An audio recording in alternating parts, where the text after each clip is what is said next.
кийинки сөз Маматалиев Марлен Абдрахмановичке берилет. Рахмат.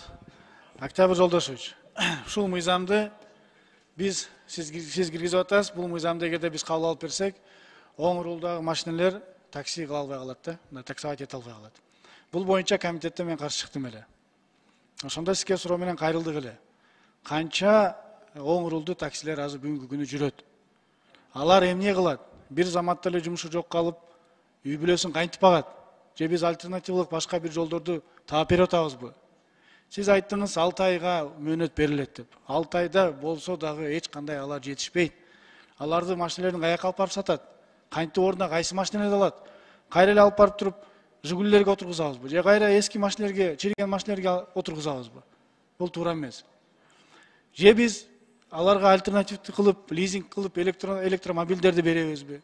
Ошентсек башка жол эле. Эгерде биз аларга айтсак, мына келиңиздер, алыңыздар лизингке электромобилдерди, силерге мөөнөтү менен берели. Мына алар күнүнө 1,5–2 миң сомдой бензинге кетирген акчасы. Ошону андан көрү электромобилге төлөп берсин. А биз аларды алып берели. Мына ошондой нерсени кыла алсак, анда ушундай мыйзамды киргизели. Андай нерселерди кыла албасак, аларга эч кандай бир эртеңки күнү өзүнүн үй бүлөсүн бакканга, нан тапканга альтернативалык бир жолду көрсөтө албасак, анда бул мыйзамды биз толугу менен колдой албайбыз.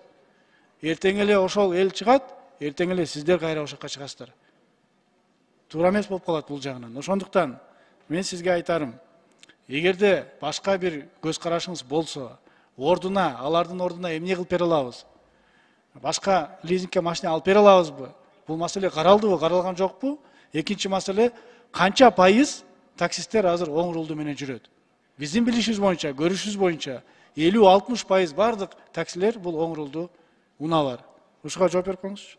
Кайрылып кетейин, жумуштуу топ деп калдыңыз. Жумуштуу топ эгерде эртең биз убакыт беребиз оң рулдууларга. Бир, экинчиси, ал убакыттын ичинде мамлекет субсидирование кылып, лизингке машинелерге алганга жардам беребиз. Бул эки. Үчүнчүсү, мына биз өзүңүз азыр айтып калаткан жанагы башка Европадан келген машинелерди ээсинин алкагында сүйлөшүп, поштадан жокко чыгарабыз. Ошол жактан сол рулдуу машинелерди алып келсин, мына ушул жумушту аткарабыз деген сунуш менен келсеңиздер, анда биз колдой алабыз. Да.